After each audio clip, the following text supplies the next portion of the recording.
Ahead on NFL Live, Dallas loses its grip on the NFC East. The Cowboys come up short against the Eagles, leaving questions about the long-term future. Could it be beast mode time in Seattle? We'll update you the latest on the injury-riddled Seahawks and the potential return of Marshawn Lynch. And a critical matchup in Minnesota tonight. The Vikings and Packers with plenty to play for, and a chance for Kirk Cousins to get his first win under the bright lights of Monday night. Hello, everybody. Happy to have you with us on this Monday. I'm Wendy Nix, Chris Mortensen, Ryan Clark. Love the bow tie. Well, thank you. Very but sharp. Not this time. No, I'd like his better, but that's fine. And then there's Tim. I like your tie. I like your tie, though. Tim Hasselbeck. You guys are ridiculous, man. All right, listen, we start with the very real possibility of a beast mode reunion in Seattle. It almost seems impossible, but nope. Marshawn Lynch spent 6 seasons of his NFL career in Seattle. They lost more than a game on Sunday. Also, losing their top 2 running backs on their depth chart, Chris Carson and TJ Procise, both of whom will miss the rest of the season with hip and arm injuries, respectively. With Seattle facing San Francisco in a winner-takes the NFC West game this Sunday, Pete Carroll said it's possible.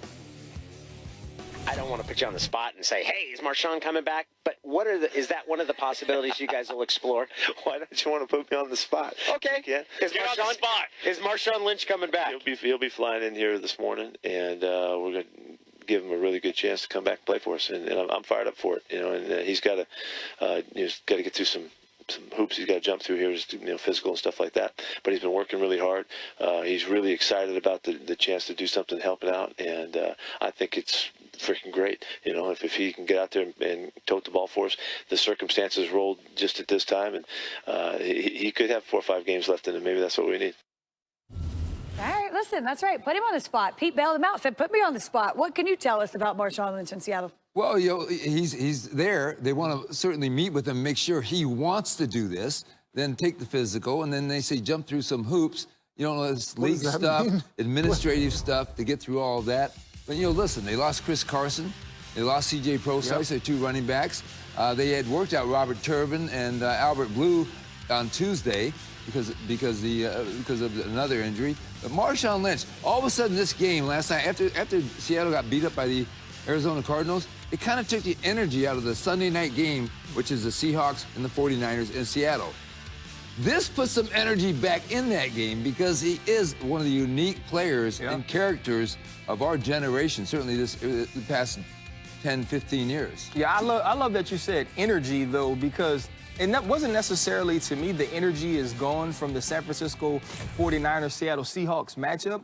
It was gone from this offense. Chris Carson was a physical running back that got downhill, and he set a tone.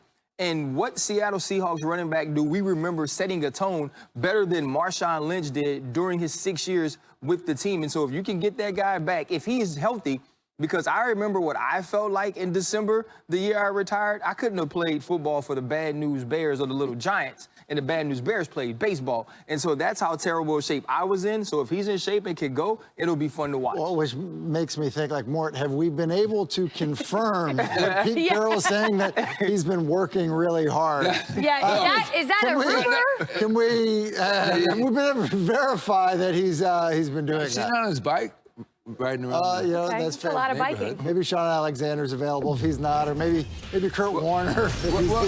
Here's the thing about the guy. I mean, listen, Russell Wilson, did you see him yesterday? And Dwayne Brown, their left tackle, was out in this game, too.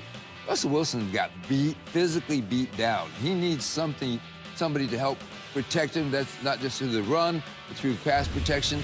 If Marshawn Lynch can do that, then more power to him. He did play in 6 games last year with the Raiders. Yeah, and I will say this to him. We're having a little bit of fun with it, but think about what C.J. Anderson, did coming off the bench. Coming off of the couch, basically. Yeah, where's he at? Oh, is he the guy that's available maybe as well? I do think if you're a guy that's played some in this league and had some success, and you are, still interested in playing football, and you've been in somewhat, type of shape, you could help a team like Seattle. At that position as well.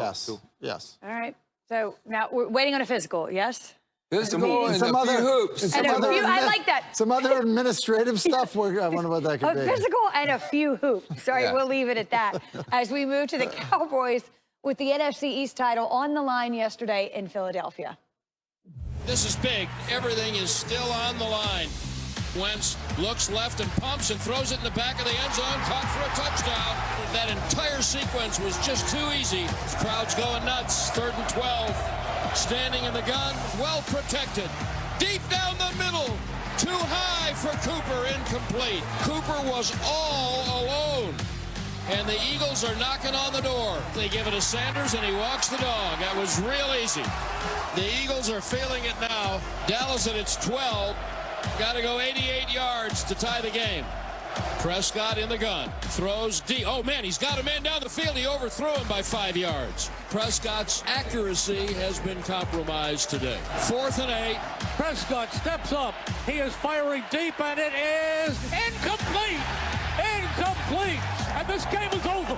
Yeah, unfortunately, we didn't get the job done, and we all have to own it. I have to own it. The coaching staff has to own it. All the players and staff members have to own it and give the Eagles credit. And now we have to go forward. Unfortunately, we don't control our destiny anymore, but we do control our opportunity next week against Washington. We're too talented of a team and individuals to not make the plays, starting with myself. It's disappointing, it's frustrating, but we all take responsibility. We all expected to leave here as the NFC's champs. We're not. A disappointing setback for that locker room and for all of us, and I know it is for the fans.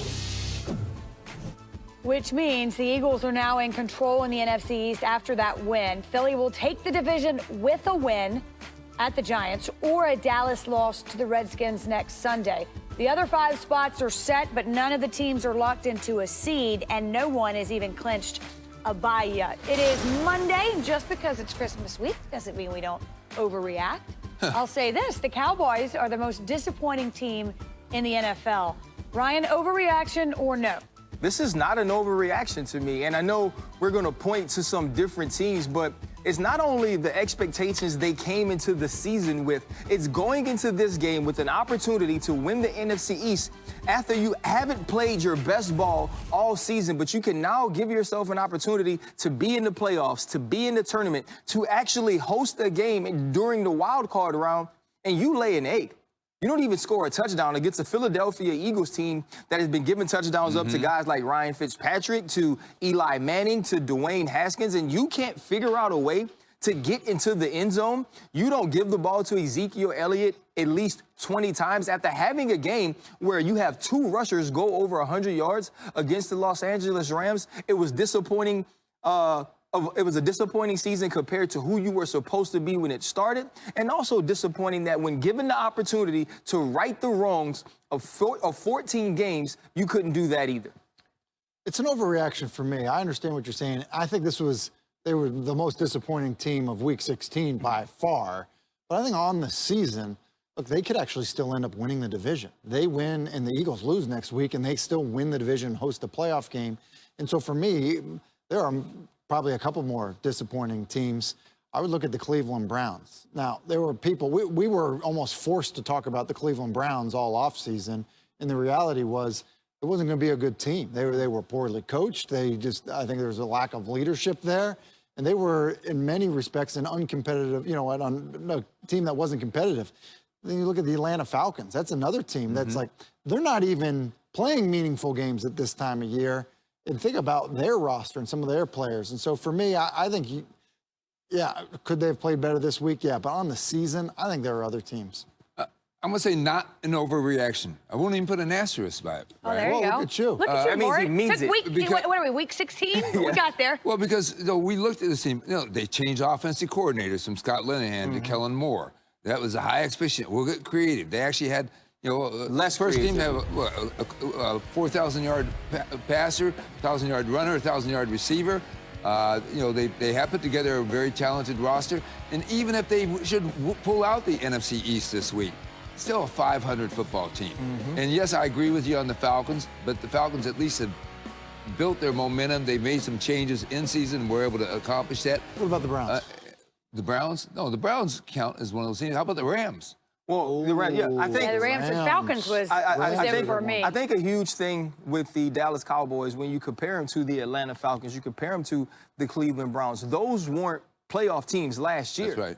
The Dallas Cowboys were. The Dallas Cowboys were a divisional round playoff team. And also you go and you say, okay, we made some changes in the coaching staff. We also signed some guys to some long-term deals, and you expected those things to pay dividends, and they just did not. And so when this team, and they may finish, at 500, and they may get to the playoffs. I mean, they might get to the divisional round of the playoffs. I think incredible. The big thing, when we were talking about this team this season, and I said their ceiling was 10-6 before the season, there were many people picking this team to get to the Super Bowl. Oh, yes. Picking this team to win the Super Bowl. And so when you end up in this position, waiting on the Philadelphia Eagles, who don't have their 2 top receivers, their tight end has a broken rib, waiting on that team to maybe lose to the New York Giants, you put yourself in a position you definitely don't think a team with this type of roster would be in. I would agree with that, but I'll still go back to the Browns. You think about the Browns. The Steelers, okay, have played 3 quarterbacks this year, okay, and they've been more competitive than the Browns. Yeah. The Bengals have been a disaster. They're better coached than the Browns. No, right, that's what I'm saying. Yeah. So here's what team do we talk about more than any other team this offseason? Just because we talk about a team doesn't I feel like we jumped the gun on other part is this too. There were people picking them to win that division. Yeah, the other thing is to win that division. You should be disappointed. There was also, but I mean, we talked about them because there were news. Right, when Odell, when people get traded there and things happen and you pick up new people, Olivier Vernon and Sheldon Richardson, there are things to talk about with that team. When you get a new head coach, they give you opportunities to talk about that team. Now, we spoke of them, and I was a part of it. I thought that team would win the AFC North. I didn't think they would advance to the playoffs. So that's what I'm saying. When they beat the Ravens in Baltimore, I said, okay, I might be right. And so you're saying that Dallas has had a better season than they have. I guess I'm just looking at them and saying, they've been out of it. They're out of it. To me, a disappointing season is when, you still have, when guys are already moving on in the regular season. Did you see Jerry Jones' face yesterday? Yeah, it was pretty much disappointing season. Summed it up. Listen, speaking of the AFC North, this is new on NFL Live, and it does matter, and I'll tell you why. According to Ravens head coach John Harbaugh, not unexpected, really, but he did confirm today that Lamar Jackson will sit. He will not play in the season finale, Week 17 against the Steelers, but that's notable because Pittsburgh's still trying to play their way into the playoffs. So instead of facing the Lamar Jackson-led Baltimore Ravens, it will be RG3, and that could make a difference. I'm not surprised. I mean, listen, they have everything wrapped up. This guy, puts everything on his back, and so it's a good. Now, RG3, Robert Griffin III, has a chance, and they believe he can be very effective. They're still going to go out and win. You can only sit so many guys in the last week. Yeah, you only have 53 players. Yeah, 46 active on game day. So I think they'll go all out to win this week. They'll practice as if they're going to go out to win. And yes, for the Steelers, we're going to talk about them in a little bit. But who's playing quarterback for them? Devlin Hodges. Yeah, I mean, I think if you and Paxton Lynch backing them. Right, if you look at the teams and you think RG3, you would say there's a more talented quarterback that's going to be playing for the Baltimore Ravens for sure than for the Pittsburgh Steelers. And so this game isn't going to be a gimme. This is going to be a well-coached team, a team that when you are out there on the field, whether it's Week 17 or Week 7, you're out there playing for not only the name on your helmet, but the name on the back of your jerseys. And so this isn't a team that I think is just going to go out and lay down this week because Lamar Jackson isn't playing, but it's absolutely the right move to rest him because when you play the style of game that he is, you're going to take some hits. And we saw Redwine, the safety from the Cleveland Browns, just really clean Lamar Jackson's clock on a missed block by a tight end. And so you don't want him taking those unnecessary hits in a week that doesn't matter. I agree with you, Ryan. It is 1,000% the right decision to sit him. You're giving him 2 weeks off now. 2 weeks off of not getting hit. And at the beginning of the year, when everyone was asking, hey, can this offense work? Or even before the season, when other people haven't done this. Right. They decided to run a quarterback as much as they've had, design runs for him. And you can, I think, still debate the longevity of this, what they're doing over a 3-year span, over a 5-year span, and certainly over a 10-year span. You can debate that. But for one season, there was even some doubt, hey, can it work? Well, guess what? It can work for a season. I think it already has. Yeah. It is. Because you now are at a point, you got to this point, you rest him for 2 weeks, you got to win 2 games he's playing in the Super Bowl. Well, the Ravens will also rest Mark Ingram, by the way, who got banged up on Sunday. Not unexpected either. So it will be a different Ravens team. Ahead on NFL Live, Monday Night